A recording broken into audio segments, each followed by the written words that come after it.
Hello there, welcome back to Jennie Designs with Paper. Thank you so much for stopping by my channel today. I am working on the very first prompt for the Mission Inspiration Group. So here's the prompt card for 2013. This is January's prompt. It's a little bit old school, a little bit different than last year. 8 steps, 5 inspiration words, and let's jump in to see how I handle this. So I have a piece of mixed media paper that is about 8.5 by 5.5 inches.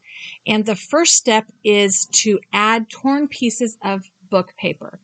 So this is a printed out copy of a music book. So I am going to tear apart this piece of music book paper and add it in sections to my art journal page. I'm just going to go ahead and figure out on the fly, no pre-planning, where I want this to go. I don't really have a plan to cover the entire page. I just kind of figured maybe a couple groupings of torn up music paper fragments. So the prompts this year are kind of an old school theme. Back in the day, Mike would give us a list of steps and ingredients, and we're kind of sort of there now again. There are no colors or suggested colors this year, but he did give us 5 words for inspiration and then 8 steps or process steps. So I am just going down the steps. You can combine the steps if you need to make them work for your page, but I just kind of did one step at a time. I'm going to try and do my best to make this turn out. This was a rough one for me. I could not pick which word I was kind of more interested in. Nothing was really jumping at me. So then I went for a quote. When I can't figure out what I want to do, I go for a quote or a thought that I've heard and make that work for me. So that's where I ended up going with my page today. I am using liquid matte medium as my glue today. I'm hoping that my ink doesn't smear. These are printed from my inkjet printer because my laser printer needs some new toner cartridges. One of them kind of threw up inside the printer, or whatever you call it when toner goes everywhere. So I'm waiting for the new toner cartridges to get here so I can clean out the inside of my machine. I have a little Canon inkjet printer, and sometimes it smears and sometimes it doesn't. I printed this today, which is going to be the deciding factor. So usually I print them and leave them to set overnight to dry. Okay, so I have 3 groups of music paper, and do I want more? Do I want less? I always feel like I don't have enough, and then I don't stop until I feel like there's too much. So I am going to put one little piece down in this bottom right-hand corner, and then I'm going to stick an even smaller piece up in the top right-hand corner. And that's just because I feel like that's too big of a blank space. I don't know. Again, this is just going by the seat of my pants, following the prompts in order, or the steps on the prompt card in order. Okay, I'm done. I decided to be done. I cleaned the liquid medium off my desktop. I heat set it with my heat gun, and I'm moving on to step 2, which is add a thin layer of gesso or color. So I kind of did both. I felt like that music paper was a little bit darker than I wanted it to be at this stage.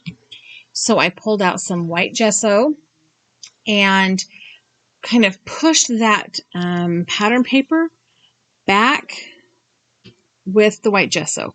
It is gesso dries a little bit transparent depending on how thick of a layer you put on it. My brush is kind of wet. I have a little cup of water off to the side of my workspace here. So when I'm not using my brush, I stick it in the water so that the glue does not permanently ruin my brush. Because ask me how I know that happens. Okay, I'm going to go ahead and heat set that gesso, and when it's dry, you can see that the music paper comes through, but it's not prominent. So I have 2 colors. These are both an iridescent acrylic paint that I purchased off of Amazon many, many moons ago. One is gold fuchsia gold, and the other one's just iridescent gold. So they're both kind of sparkly and iridescent and full of pigment. They're very pigmented. That's why I've only used a little at a time. And they are somewhat translucent. So I have my brush here. I've kind of squeezed the water out. And I'm trying to only do the paint up and down right now. I don't want it to go in funky angles. Eventually, I will kind of brush it horizontally. But at first, I just want it to go up and down, and I want it to catch the edges of that music paper just to bring that texture back to the foreground. So once I have all of the color on how I want it, I did go ahead and, like I said, add a few strokes horizontally.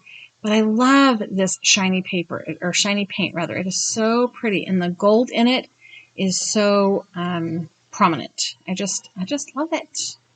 I will cry when I use it all, but it will be the first time for something because I have tubes of paint in my craft room that have been here since the flood. So, you know.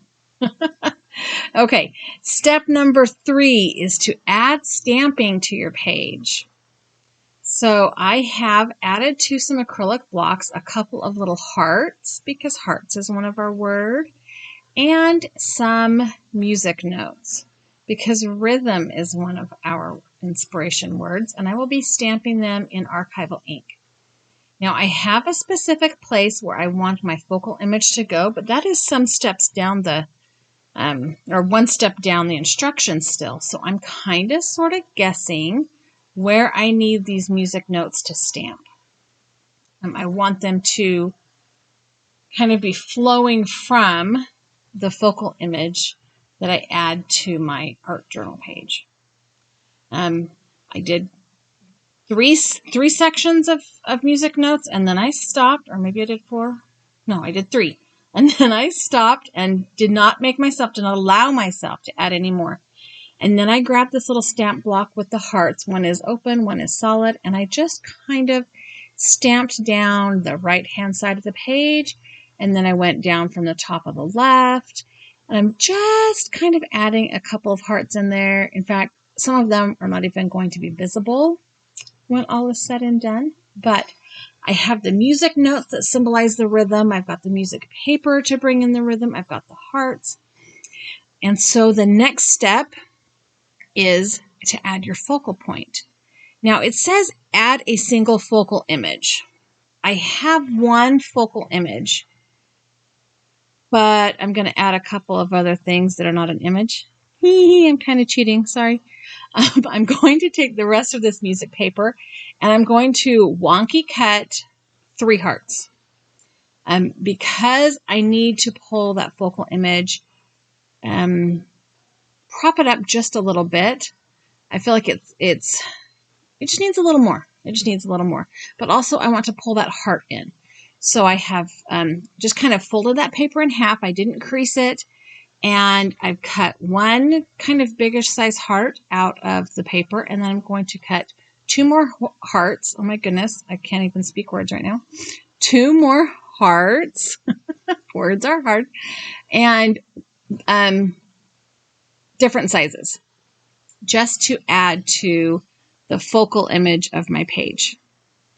So I hope that's not like if this was a test, would I fail? Kind of cheating. Or is it count as one focal image because they're working together? I'm counting it as one. All right, so I have cut out this jumping dancing gal that I printed on copy paper. And I've already gone around the edges with a black marker. I want to go around the hearts with some brown archival ink because I don't want to see the white core paper. It's not a huge deal, but I don't want to see it. I want them to look a little bit more finished. Also, it kind of emphasizes the edges of the heart, so the shape is a little bit more prominent. But easy peasy lemon squeezy. Then I need to attach them. And as I'm laying things down, in my brain, this is how I was putting the hearts on the page. In reality, that is not what my brain did. Yeah, it just went its own way. But I do want to make sure that the largest of these hearts is down here kind of in the bottom left-hand part of the page, because I want my dancing girl to be dancing or leaping kind of off of that largest heart, if that makes any sense at all. I am using that liquid matte medium again so that it's not shiny when it's dry. Put a little bit behind it, a little bit on top of it. Very nervous about whether or not this black ink, the Silhouette Printed Dancer, is going to smear. Oh, super nervous. Yeah, super nervous. Normally when I have something that solid black, I use my toner, my laser printer. So yeah, see, my brain just totally went a whole nother direction and put that third heart right up there in the top left. But you know what? It's all right. It is all going to be all right.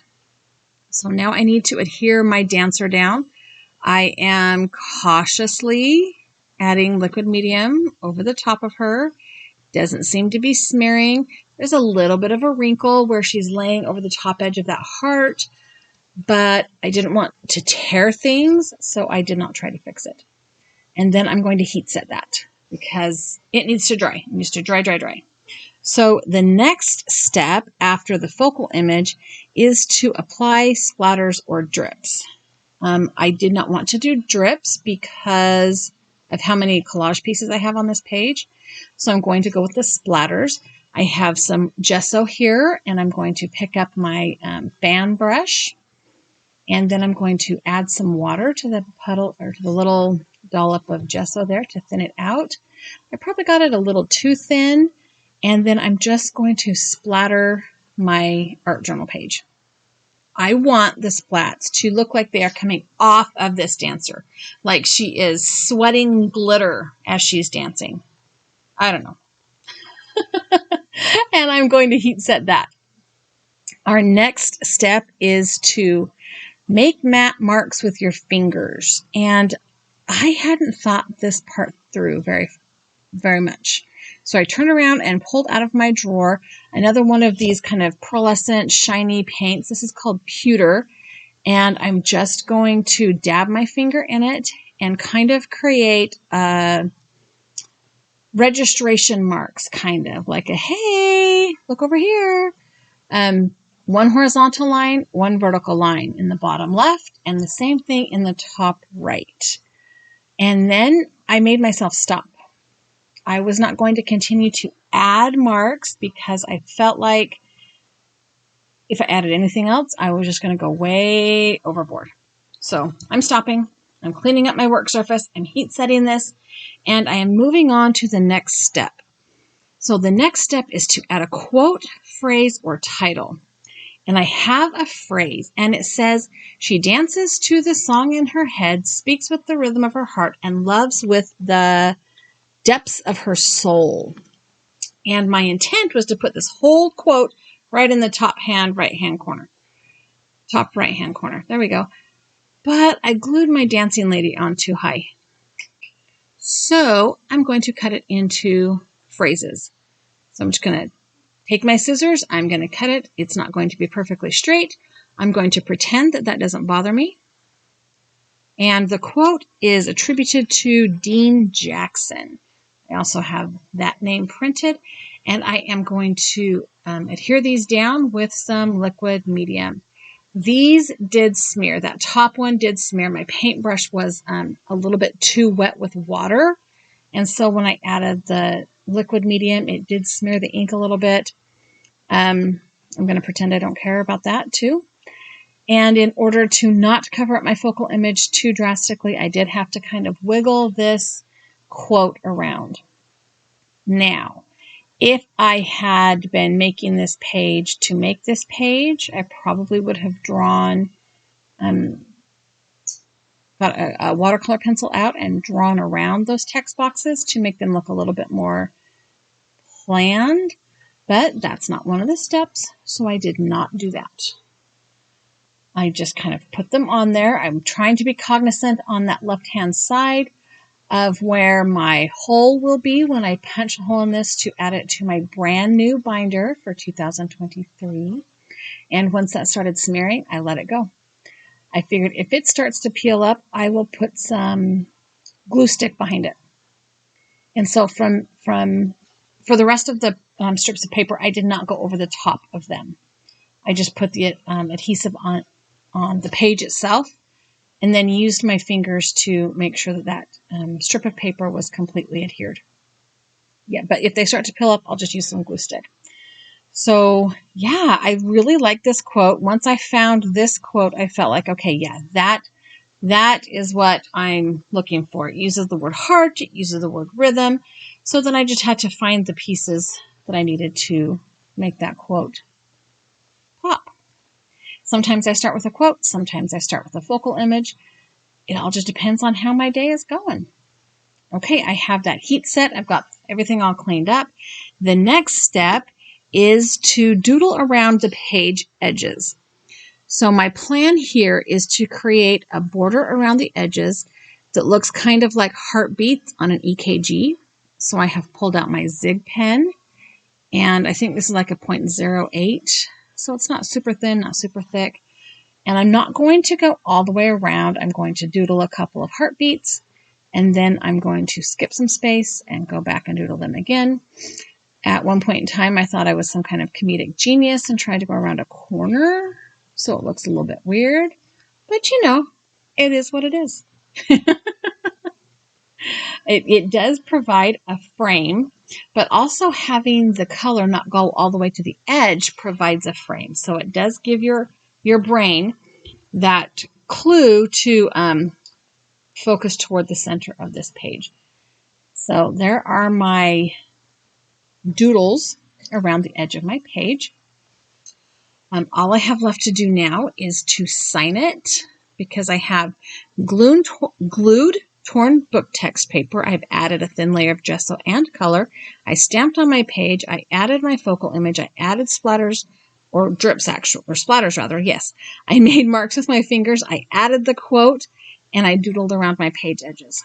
So I am going to put the prompt card on the back of my art journal page, because that's what we do, right? That's just what we do.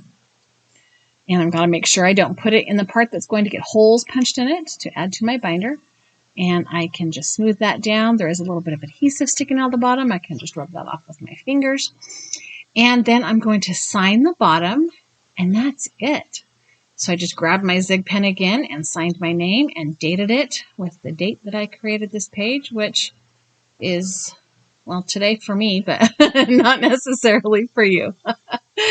And I have a couple of close-ups so that you can see the texture and the splatters and hopefully the iridescence in that paint.